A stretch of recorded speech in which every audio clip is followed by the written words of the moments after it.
అందరికీ నమస్కారం.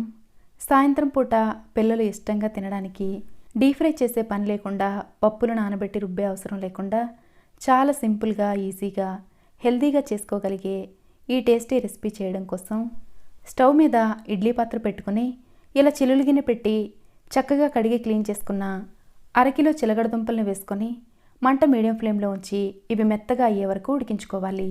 ఎప్పుడు చిలగడదుంపల్ని ఉడికించినా కానీ నిండా నీళ్లు పోసేసి నీళ్లలో వేసి ఉడికించకుండా ఇలా ఆవిరి మీద కానీ లేదా బేక్ చేసి కానీ ఉడికించుకోవాలి. ఇవి ఇలా చక్కగా మెత్తగా ఉడికిన తర్వాత తొక్కలు వలిచి ఇలా వెడల్పాటి ప్లేట్లో వేసుకొని గ్రేటర్తో సన్నగా తురుముకోవాలి.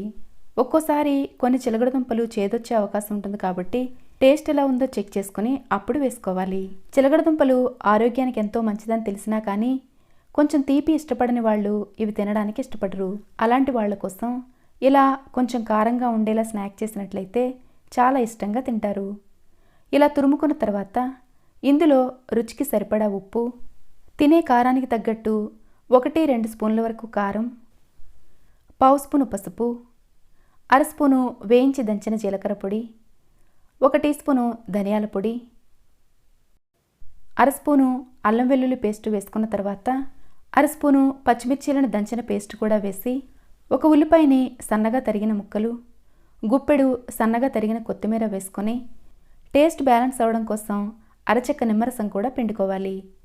ఇప్పుడు ఇదంతా చక్కగా బైండ్ అవ్వడం కోసం పావు కప్పు వరకు కార్న్ఫ్లోర్ కూడా వేసుకొని ఇదంతా ఒకసారి బాగా కలపాలి. అయితే ఇలా కలిపేటప్పుడు అవసరమైతే కొద్ది కొద్దిగా నీళ్లు పోసుకుంటూ ఇదొక పిండి ముద్దలా రెడీ చేసుకోవాలి. అయితే ఇది మరీ మెత్తటి పిండి ముద్దలా ఉన్నట్లయితే మనం వేయించేటప్పుడు విడిపోయే అవకాశం ఉంటుంది కాబట్టి మరీ గట్టిగా కానీ మరీ మెత్తగా కానీ కాకుండా సెమీ సాఫ్ట్గా ఉండేలా కలుపుకోవాలి. అంటే మనం ఇలా వడలా షేప్ చేసినప్పుడు సరిగ్గా షేప్ వచ్చేలా ఉంటే సరిపోతుంది. ఇదంతా బాగా కలిపిన తర్వాత కావాలంటే ఇదే స్టేజ్లో టేస్ట్ చెక్ చేసుకుని ఉప్పు, కారం లాంటివన్నీ అడ్జస్ట్ చేసుకోవచ్చు.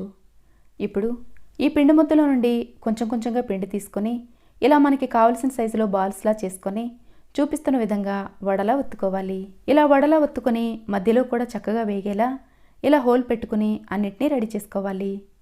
ఇప్పుడు స్టవ్ మీద అడుగు మందంగా ఉండే పెనం పెట్టుకుని ఇవి వేగడం కోసం 2-3 స్పూన్ల వరకు నూనె వేసుకోవాలి.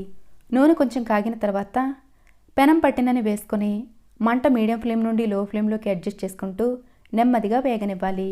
అయితే ఇలా వేయించేటప్పుడు అన్నీ ఈక్వల్గా వేగేలా పెనాన్ని కొంచెం అటు ఇటు కదుపుతూ ఉండాలి. 5-6 నిమిషాల పాటు మంట మీడియం ఫ్లేమ్లో ఉంచి వేయించిన తర్వాత ఇలా చక్కగా వేగిన వీటిని రెండో వైపుకి టర్న్ చేసి రెండో వైపు కూడా కొంచెం క్రిస్పీగా అయ్యే వరకు వేయించుకోవాలి. ఇలా అన్నీ రెండు వైపులా చక్కగా వేగిన తర్వాత వేడివేడిగా సర్వ్ చేసుకోవడమే.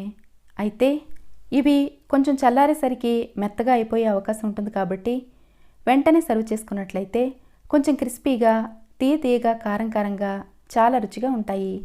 అయితే వీటిని ఇలాగే వట్టిగా కూడా తినేయచ్చు.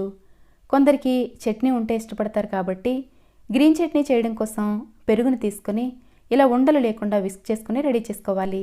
పెరుగుని మనం మిక్సీలో వేసి గ్రైండ్ చేసినట్లయితే మరీ నీళ్లలాగా పల్చగా అయిపోతుంది కాబట్టి ఇలా విస్క్ చేసుకుని పెట్టుకుంటే మంచిది.